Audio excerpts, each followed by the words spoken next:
Donnie Michael, right? Yes, and I always call him Donnie. Yes. I You know. never knew him as Johnny, you always called him Donnie, right? Donnie, yeah, and then he went to Paycheck later on. Yes. You know. Well, during those times then, you had a chance to mentor him quite a bit and in his life. Like you say, he didn't have a lot of home life, so you and Paul kind of took him in as sort of like a son. Oh yes. Yes. Oh yes. And when he would come from wherever he was, like he'd usually come popping in the front door of our house for a while, you know, and everything, and when did he actually leave Greenfield to pursue his music career in Nashville? Do you know about how old he was? no, I don't. I just know he was about 14 when he looked up his father. His mother had kicked him out, and he never had seen his father, and he found his father. So Paul took him down to see him. Where was his father at? And then they had a pretty good relationship. Where did he find his father at? That Where was it at? Where did Paul find his father at? way down around Bainbridge or somewhere down in there, you know. I don't know all the details. He was in this area, but they never had growing up, he never knew his father. No, he was just a baby when she kicked him out. And but it's hard to remember everything. Oh, you know. sure. But Well, let's move along a little bit then, Donna. but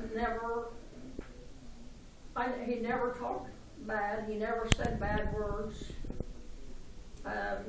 He was a pretty. So he's polite man. Yep.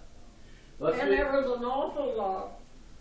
I'm not saying he was perfect, that he never did do anything wrong, but there is so many things that I read that I know is not true. Oh, sure. So they Sure. just they build it up, you know.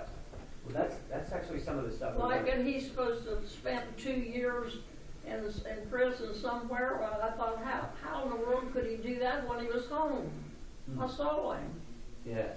Well, let's move along a little bit. He went to Nashville. Who did he get hooked up with first? Do you know? I can't remember all that. And I know some of the guys are going to come in and say a few things about that, but he came back home a lot. Oh yes, and he hit my doorstep. He was at your most house. of the time. Did you do a lot of cooking for him then, right? He liked to sleep on the couch so he could watch TV because he never got to watch it when he was gone, you know, and everything. I heard he watched Andy Griffith all the time.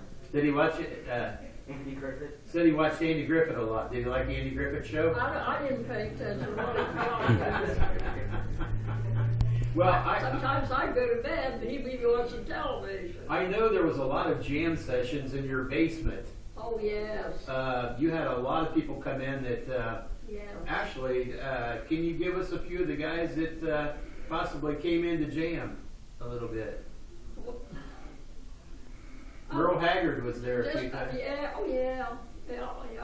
Merle Haggard, my husband had one of them reel-to-reel recorders.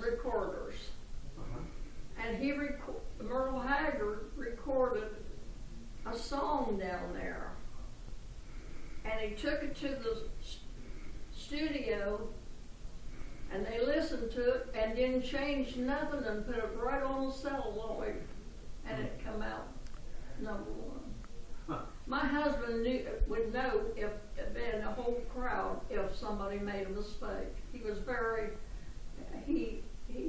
he really knew music. Paul was pretty good at that, wasn't he? Paul was good at that. Very good. But that was a miracle to think that's record, and he took it to the studio, and they didn't change one thing. The Fugitive. That Paul had put on there, just put it right on the celluloid. Yeah, I think that song was The Fugitive. that he and Johnny had recorded down there, and that tape was missing for quite a while. It got Merle had taken it home and then had lost it. That's my understanding.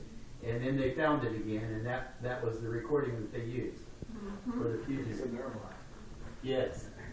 So. Yeah, and of course anybody could come in or just there was an outside entrance to the basement. You'd have to come through the house. Yes. You know, and anybody could go in there. But my husband didn't drink, and there was no drinking there. It was just music and fun. Speaking of fun, I've had a lot of people tell me that Johnny was kind of a comedian. Did he ever make you laugh a lot? Oh, yes. Yeah, he could. He can make you laugh. Yes, He had the funny side to him. yeah, the fun side. And when he let his hair down a little bit, so to speak, and he was just an average guy that came into your house and had a good time. Well, I told you how we met him is he came into the club to listen to the jukebox because he knew music was what he wanted, and when he was just about 15 years old. That's what he wanted to do. And he just came in the afternoon when there wasn't hardly anybody there, and would sit with the chair clear up against it and listen to the jukebox. He had a passion for that. That's what he wanted to do. He knew what he wanted to do. He knew what he wanted to do when he was really young. You know, it's amazing though that somebody from our community could be able to go to Nashville and actually with nothing, and then make it like he did. Yeah. Can we? We